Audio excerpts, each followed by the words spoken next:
স্বামীর অপছন্দের পাত্রী বলে ক্রোধের মুখোমুখি হতে হয় আমাকে।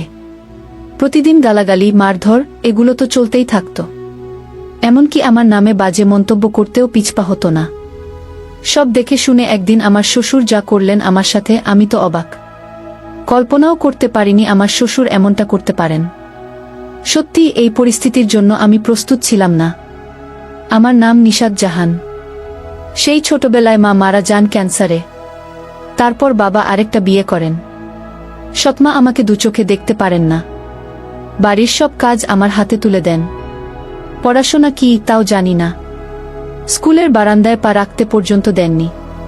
তার ছেলে মেয়ে দুজনকে অনেক দামি স্কুলে পড়ান, আর আমাকে ঘরের কাজের মেয়ে বানিয়ে রেখেছেন। বাবা সব দেখেও কিছু দেখেননি এমন ভাব করে থাকেন। তার সামনে যদি আমাকে মারেও তিনি একটু প্রতিবাদ করেন না। সৎমার অত্যাচার, সৎ ভাইবোনের অত্যাচারে জীবন অতিষ্ঠ হয়ে উঠেছিল আমার। এক সময় মন চাইতো কোথাও চলে যাই, কিন্তু পারতাম না। বাইরের পরিস্থিতি যা, তাতে সাহস হয় না। আমার সৎমা আর সৎ বোন আমাকে খুব হিংসা করে। আমার সৌন্দর্যই তাদের হিংসার কারণ। তাই সবসময় আমাকে নোংরা কাপড় পরতে দেয়, সপ্তাহে একবার গোসল করতে দেয়, যাতে আমার সৌন্দর্য কারো চোখে না পড়ে। বাড়ির চার দেয়াল ছাড়া বাইরে যাওয়ার অনুমতি নেই। সবার অত্যাচার আর অবহেলায় বড় হয়ে উঠছি আমি। এখন আমার বয়স 22 বছর, কিন্তু বিয়ের কোনো নামগন্ধ নেই কারো মুখে। মাঝে মাঝে বাবা আমার বিয়ের কথা বলেন, কিন্তু আমার সৎমা রাজি হন না। তিনি বলেন, ওকে বিয়ে দিলে বাড়ির কাজ কে করবে? সৎমায়ের কথা শুনে বাবা চুপ হয়ে যান, যদিও মনে মনে খুব কষ্ট পান। এদিকে আমার সৎ বোনের জন্মদিন উপলক্ষে বট করে পার্টির আয়োজন করা হলো। সবাইকে দাওয়াত দেওয়া হলো। বাবার বড় বোন খালাম্নি জোবায়দা খাতুনকেও দাওয়াত দেওয়া হলো।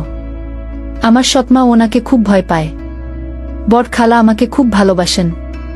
ওনার সামনে আমার সৎমা কিছুই করতে পারেন না।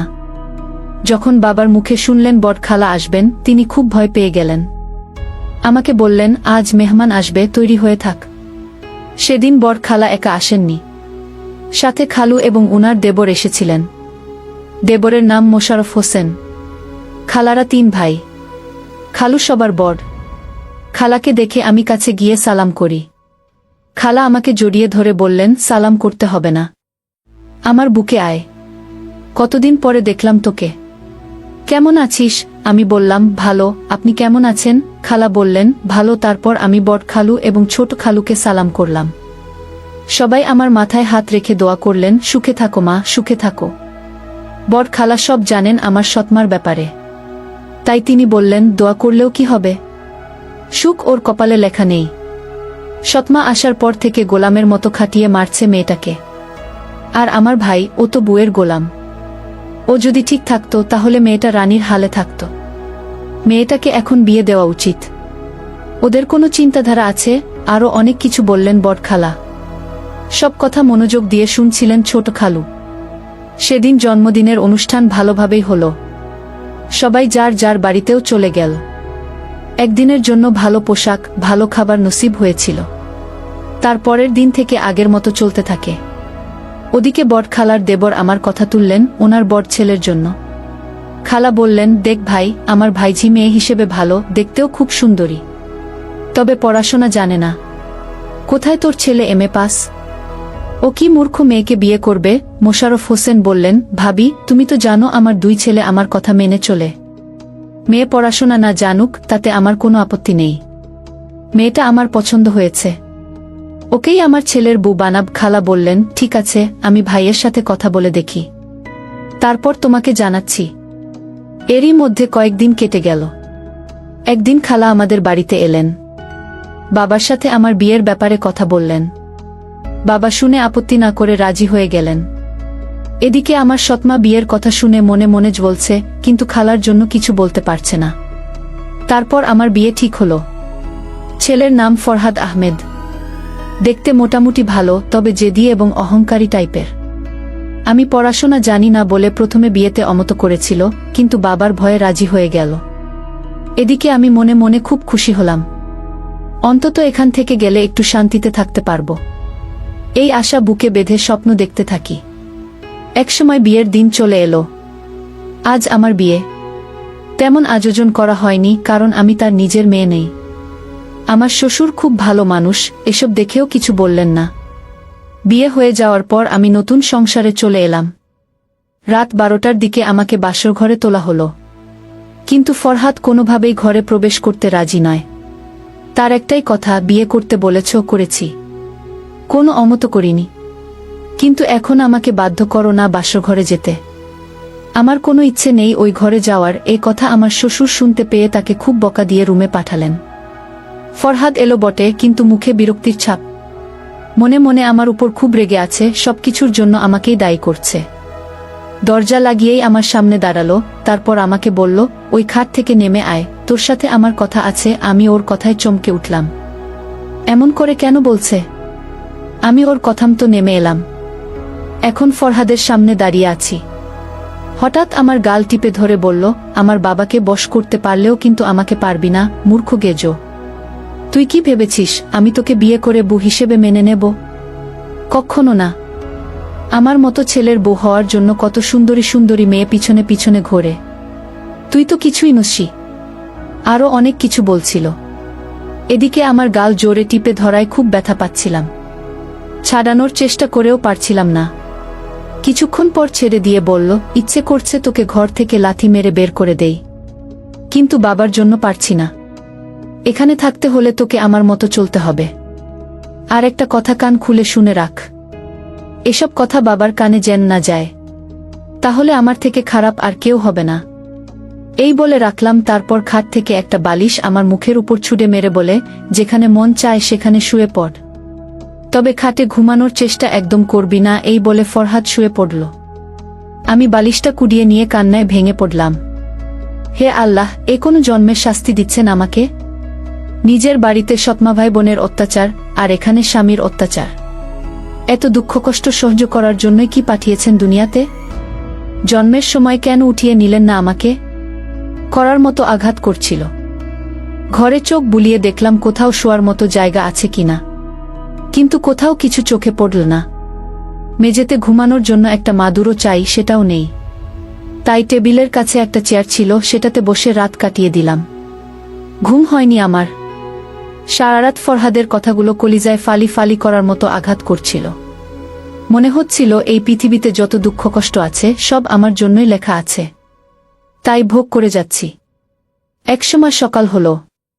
চারিদিকে পাখির ডাক, শান্ত মৃদু ঠান্ডা বাতাস শরীরটা জুড়িয়ে দিল। জানালার পাশে বসা ছিলাম। তার একটা কপাট খোলা ছিল।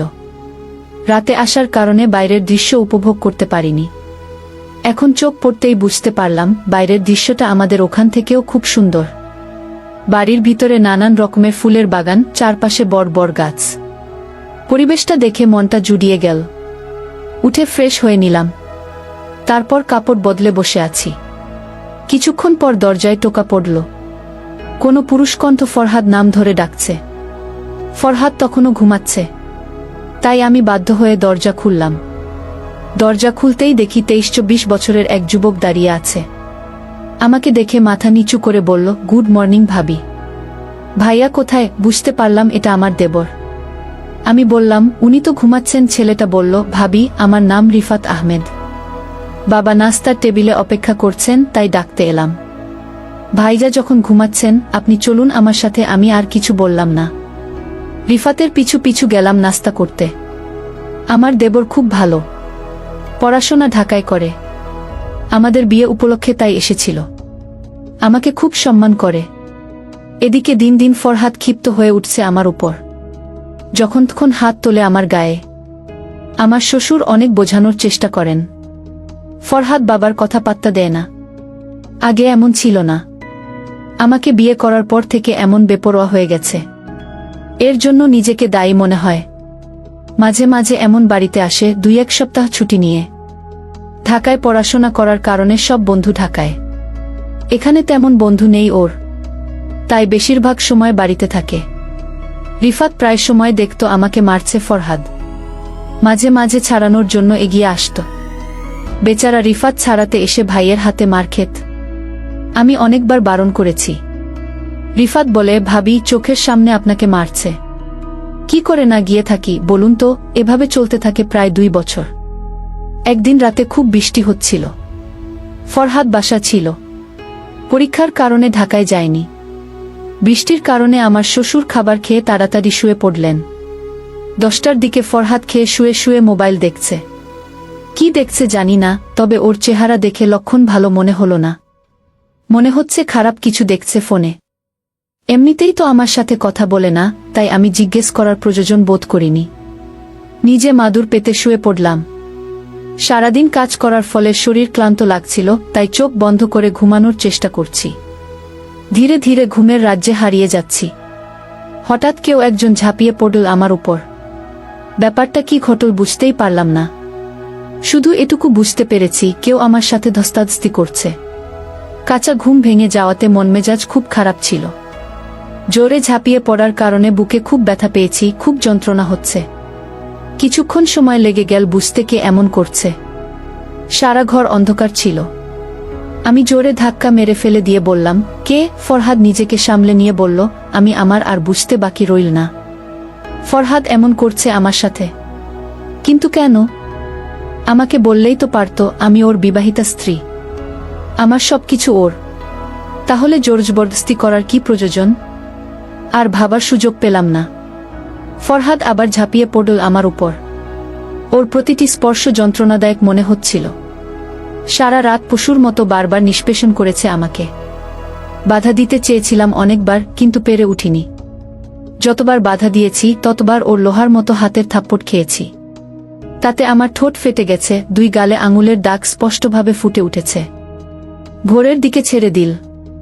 একটা মানুষ নিজের ক্ষুধা নিবারণের জন্য এতটা অমানুষ হতে পারে, তা ওকে দেখে বুঝলাম। নিজের চাহিদার নেশায় এতটাই মগ্ন ছিল যে ও বুঝতেই পারেনি কি করেছে। সকালে অনেক কষ্টে উঠে ফ্রেশ হয়ে নিলাম। সারা বাড়ির কাজ আমাকেই করতে হবে। আমার শ্বশুর আমাকে লক্ষ্য করলেন।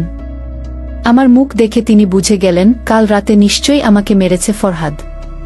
ফরহাদকে ডেকে খুব বকা দিলেন। এই 2 বছরের মাথায় স্বামীর অত্যাচার হোক কিংবা ভালোবাসা হোক, একদিনেই নসিব হয়েছিল। মাসখানেক পর বুঝতে পারলাম আমি গর্ভবতী। ততদিনে রিফাত বাড়িতে চলে এসেছে পরীক্ষা শেষ করে। মনে মনে ভেবে নিলাম রাতে ফরহাদকে বলবো, নিশ্চয়ই ও খুশি হবে। হয়তোবা বাচ্চার জন্য নিজেকে পরিবর্তন করবে। রাতে ফরহাদ খাটে শুয়ে মোবাইল দেখছিল। আমি বললাম, একটা কথা বলার ছিল আপনাকে। ফরহাদ আমার দিকে না তাকিয়ে বলল, কি বলবি? তাড়াতাড়ি বল। এত বাহানার দরকার নেই। আমি ইতস্তত করে বললাম, আমি গর্ভবতী। আপনার বাচ্চার মা হতে চলেছি। কথাটা মুখ থেকে শেষ হতে দিল না। খাট থেকে লাফিয়ে উঠে ফরহাদ বলল, কি বললি? তুই গর্ভবতী? তা কি করে সম্ভব? বিয়ে হওয়ার পর থেকে আমি তোকে ছুঁয়েও দেখিনি। হ্যাঁ, হয়তো একদিন আমি নিজেকে কন্ট্রোল করতে না পেরে তোর সাথে সঙ্গম করেছি। একদিনের মিলনে কেউ কি গর্ভবতী হয়? এবার আমার চুলের মুঠি ধরে বলল, সত্যি করে বল। কার বাচ্চা পেটে নিয়ে আমার বাচ্চা বলছিস? কার সাথে নষ্টামি করেছিস? বাইরে তো যেতে পারিস না, তাহলে নিশ্চয়ই ঘরে কাউকে ডেকেছিস। সত্যি করে বল, এ বাচ্চার বাপকে? আচ্ছা, এমনটা নয় তো তুই আমার ছোট ভাইয়ের সাথে ফষ্টিনষ্টি করছিস? সারাদিন আমি অফিসে থাকি, বাবা অসুস্থ, সারাদিন রুমে বসে থাকে। বাড়িতে তুই আর আমার ভাই। কোথাও এমনটা না তো ওর সাথে তোর অবৈধ সম্পর্ক আছে? আমার তো মনে হচ্ছে এ বাচ্চার বাপ রিফাত। সত্যি করে বল পোড়ামুখী, কোথায় গিয়ে মুখ পড়েছিস? এই বলে আমাকে খুব মারল। শেষমেশ প্যান্টের বেল্ট খুলে আরও মারল। এদিকে আমি মেঝেতে লুটিয়ে পড়ে আর মেরো না বলে চিৎকার করে যাচ্ছি। আমার চিৎকার শুনে রিফাত এবং বাবা দুজনে ছুটে আসেন, কিন্তু দরজা বন্ধ। বাবা বললেন, দরজা খোল ফরহাদ, তা না হলে ভালো হবে না। আর একটা মার যদি বউয়ের গায়ে পড়ে তাহলে কিন্তু তোর খবর আছে। ভালোই ভালো, দরজা খুলে দে। ফরহাদ গিয়ে দরজা খুলে দিল। ঘরে প্রবেশ করে আমার শ্বশুর ফরহাদকে 2 থাপ্পড় মারলেন। বাবার হাতে মার খেয়ে ফরহাদ রাগে অপমানে ফুঁসতে লাগল। বাবা বললেন, বিয়ের পর থেকে মেয়েটার উপর কম অত্যাচার করিসনি তুই। তারপরও আমি মুখ বুজে দেখে গেছি, কিচ্ছু বলিনি। ভেবেছি হয়তো একদিন ঠিক হয়ে যাবে, কিন্তু না, দিন দিন অত্যাচার বেড়েই চলেছে মেয়েটার উপর। তুই কি মানুষ না জানোয়ার? বাবার কথায় আর চুপ থাকতে পারল না ফরহাদ। সে বলল, বাবা তুমি জানো না ও কি কাণ্ড করেছে? জানি না কার সাথে অবৈধ সম্পর্ক করে গর্ভবতী হয়েছে, কার বাচ্চা পেটে নিয়ে আমার বাচ্চা বলছে। বিয়ে হয়েছে পর্যন্ত আমি ওর সাথে শারীরিক সম্পর্ক করিনি, আর এখন বলছে ওই বাচ্চার বাপ নাকি আমি। আমার তো মনে হচ্ছে রিফাতের সাথে ওর অবৈধ সম্পর্ক আছে। এই বাচ্চার বাপ রিফাত হবে। ফরহাদের কথায় ঘরের ভেতর বিষণ্ণতা নেমে এলো। কারো মুখে কোনো কথা নেই। রিফাত লজ্জায় মাথা উঁচু করে দাঁড়াতে পারছে না। রিফাতের চোখ দিয়ে টপটপ করে অশ্রু গড়িয়ে পড়ছে। আর মনে মনে ভাবছে, ভাইজা এটা কি করে বলতে পারল? ভাবিকে আমি কখনোই খারাপ চোখে দেখিনি। অবৈধ সম্পর্ক তো অনেক দূরের কথা। উনাকে আমি সম্মান দিয়েই এসেছি সবসময়। ভাইয়ার ব্যাপারে উনাকে অনেক বুঝিয়েছি। আর ভাইয়া কিনা আমার নামে এত বড় অপবাদ দিল। সত্যি বলেন প্রবীণরা, যার জন্য করি চুরি সেই বলে চোর। হায়রে দুনিয়া! এদিকে আমি লজ্জায় মাথা উঁচু করতে পারছি না।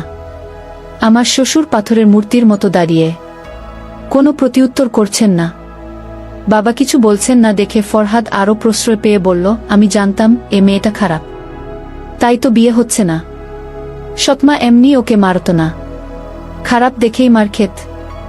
জানি না বিয়ের আগে কতজনের সাথে মেলামেশা করেছে, তার কোনো পাত্তা নেই। এমন মেয়েকে ঘোল ঢেলে মাথা কামিয়ে বের করে দেওয়া উচিত। এবার আমি আর চুপ থাকতে পারলাম না। উঠে এসে কষে একটা থাপ্পড় মারলাম ফরহাদের গালে। তারপর বললাম, এতক্ষণ ধরে শুনে যাচ্ছি একটার পর একটা অপবাদ দিয়েই যাচ্ছেন। কেন? আমি কি মানুষ নই? আমার শরীরে কি রক্তমাংস নেই?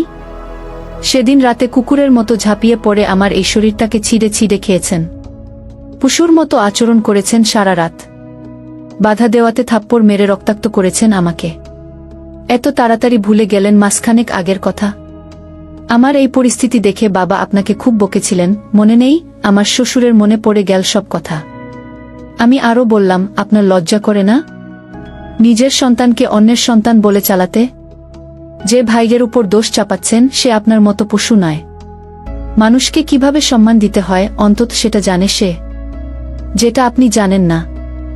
এতদিন সব অত্যাচার মুখ বুজে সহ্য করেছি, কোনো প্রতিউত্তর করিনি। এখন আপনি আমার নিষ্পাপ বাচ্চাটাকেও ছাড়ছেন না।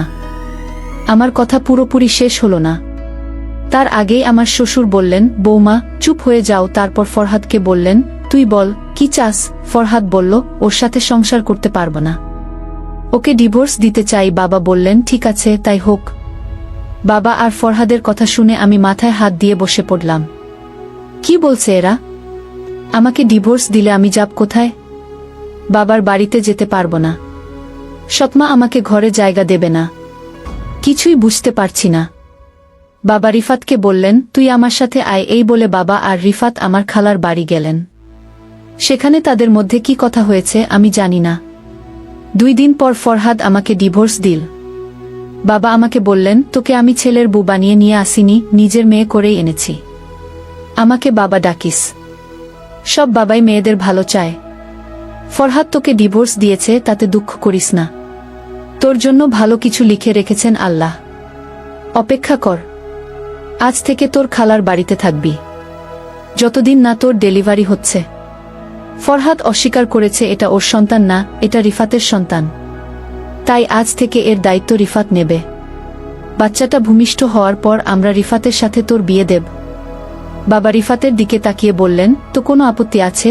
রিফাত আমার দিকে তাকিয়ে বলল, দোষ না করেও যখন দোষী হয়েছি তাতে আমার কোনো আপত্তি নেই।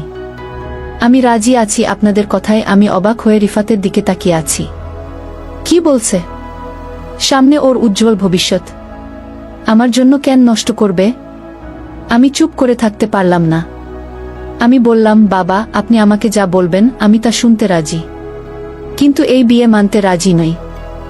আমার জন্য রিফাতের ভবিষ্যৎ নষ্ট হয়ে যাক আমি চাই না। তাই বাবা আপনার কথা ফিরিয়ে নিন।